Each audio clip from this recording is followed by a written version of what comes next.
Hello बच्चों, let's read the question. Name the type of plant tissue that has characteristically thin-walled cells and retains the capacity of division even at maturity. So division हो रहा है maturity पर भी. So the key concept used here is simple tissues, right? Simple tissues जो कि तीन तरह के होते हैं. पहला parenchyma cells, right? दूसरा collenchyma cells and third one is sclerenchyma cells. So let me write down first कि permanent tissues जो होते हैं ना आपके permanent tissues, ये वो tissues होते हैं जो कि do not generally divide further. ये don't generally divide further. Okay?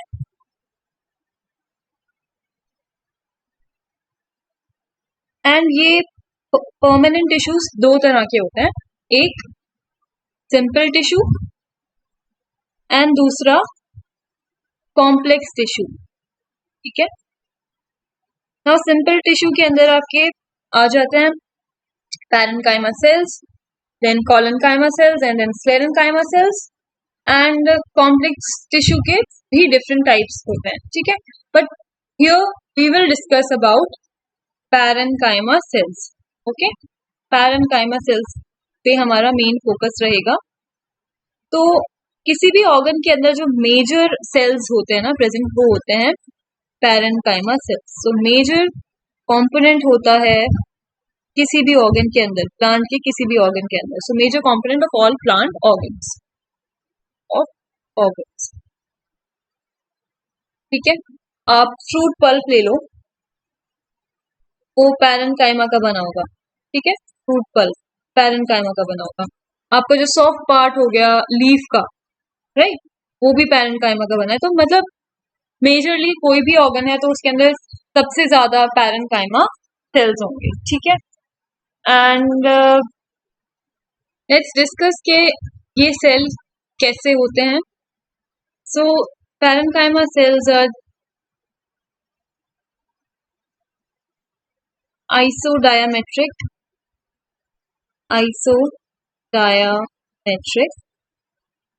okay, which means they are equal when we cut them. जब हम उनको डिवाइड करेंगे we'll get something very equal. तो उनकी symmetry is isodiametric.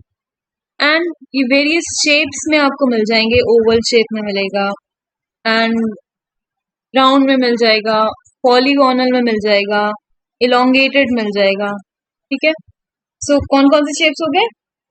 Oval, spherical, round, polygonal, elongated. तो काफी सारे शेप्स में मिल जाएगा. ठीक है.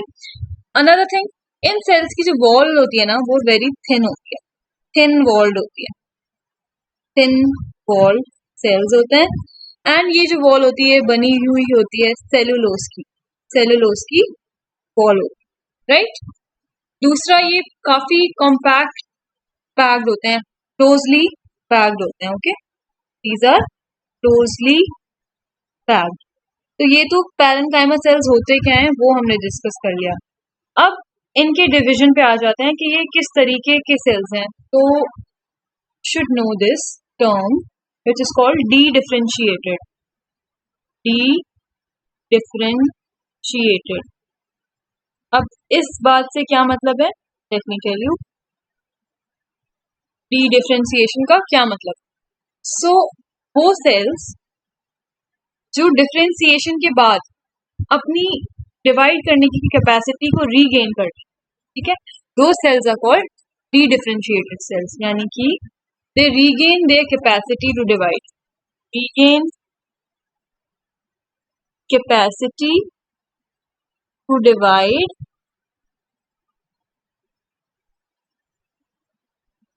after differentiation. ठीक है. एक बार डिफरेंशिएशन हो गया, उसके बाद उनमें दोबारा से डिवाइड करने की कैपेसिटी आ जाती है. So those cells are called dedifferentiated cells. तो आपके पैरेनकाइमा सेल्स जो होते हैं वो एक एग्जाम्पल है जिनमें माइटोटिक डिवीजन पॉसिबल है आफ्टर डिफरेंशिएशन, ठीक है। So yes, your parenchyma cells can divide at maturity. तो आपको क्वेश्चन जो पूछ रहा है वो डिस्क्राइब कर रहा है पैरेन्काइमा सेल्स को। One thing more I want to tell you is that कि ये सेल्स के अंदर एक प्रॉपर्टी होती है जो कि कहलाती है टोटीपोटेंसी। टोटीपोटेंसी यानी कि एक parenchyma cell can grow into any cell, ठीक है। It can work as a precursor for any cell and that's why आपका पैरेन्काइमा सेल रीजेनरेशन में भी यूज होता है एंड वुंड हीलिंग में भी यूज होता है, ठीक है। क्योंकि कहीं पे भी वुंड आ गया तो वो रीग्रो कर जाएगा पैरेन्काइमा सेल आपका, right. So your answer is parenchyma cells. Okay. With this, I hope you understood the question well. Thank you and best of luck.